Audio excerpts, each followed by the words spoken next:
பின் அபி வக்காஸ் என்ற ஒரு நபித்தோழர், நாம் எல்லாம் அதிகமாக கேள்விப்பட்ட மிக பிரபலமான ஒரு நபித்தோழர்.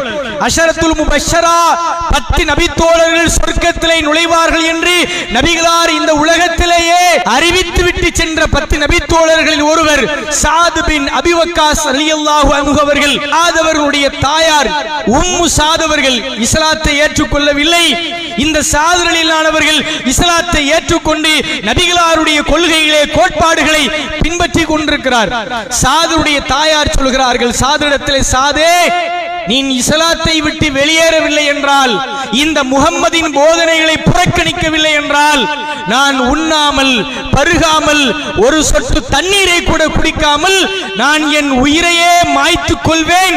உனக்கு இஸ்லாம் பெரிதா முஹம்மது பெரிதா அல்லது உன்னை பெற்றெடுத்த தாய் நான் பெரிதா, முடிவு செய்து கொள் என்று சாத் ரலியல்லாஹு அவர்களை மிரட்டுகிறார்கள். உலகத்தில் வேறு எவன் மிரட்டினாலும் நாம் அடிபணிய மாட்டோம், நாம் அஞ்ச மாட்டோம், திமிரி எழுவோம். ஆனால் தாய் என்ற பாசம், தந்தை என்ற பாசம் பல நேரங்களில் நம்மை இந்த கொள்கையிலிருந்தே தடம்புரள செய்துவிடும். அப்படிப்பட்ட ஒரு நிலையிலே சாத் ரலியல்லாஹு அவர்கள் இருக்கிறார்கள். மேலும் சாதுடைய தாயார் சொல்லுகிறார்கள், நீ இஸ்லாத்தை ஏற்றுக்கொண்டாய், இஸ்லாம் என்ன சொல்லுகிறது தெரியுமா? தாய் தந்தையை பேணி நடக்க வேண்டும் என்று சொல்லுகிறது. அப்படிப்பட்ட போதனைகள் எல்லாம் புறக்கணித்து விட்டு இந்த தாயை நீ புறக்கணிக்க போறாயா என்று சாத் ரலியல்லாஹு தாயார் சாத் ரலியல்லாஹு அவர்களை மிரட்டுகிறார்கள். இதுவே முதல் முரண்பாடுதான். இஸ்லாத்தை ஏற்றுக்கொண்ட ஒருவன் இஸ்லாம் என்ன சொல்லுகிறதோ அதன்படி நடக்க வேண்டும் தானே. ஆனால் சாதுடைய தாயார் சொல்லுகிறார்கள், இஸ்லாத்தை விட்டும் வெளியேற வேண்டுமா, ஆனால் இஸ்லாம் சொல்லுகிற தாய் தந்தை அந்த உறவையும் பேணி நடக்க வேண்டுமா? இது எவ்வளவு பெரிய முரண்பாடு இது. ஆனால் சாத் ரலியல்லாஹு அவர்கள் என்ன முடிவெடுத்தார்கள்? என்னுடைய தாய் பெரிது என்று நினைத்தார்களா? தாய்க்கு கட்டுப்படுவோம் என்று நினைத்தார்களா? முஹம்மது ஸல்லல்லாஹு அலைஹி வஸல்லம் அவர்களை புறக்கணிக்க வேண்டும் என்று நினைத்தார்களா?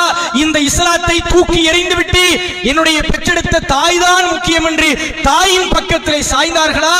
சாத் ரலியல்லாஹு அவர்கள் சொன்னார்கள், என் விஷயத்தில் பல நேரங்களில் திருமறை குர்ஆன் வசனம் அருளப்பட்டிருக்கிறது. அப்படிப்பட்ட வசனங்களில் ஒன்றுதான் 31வது அத்தியாயத்தின் 15வது வசனம்.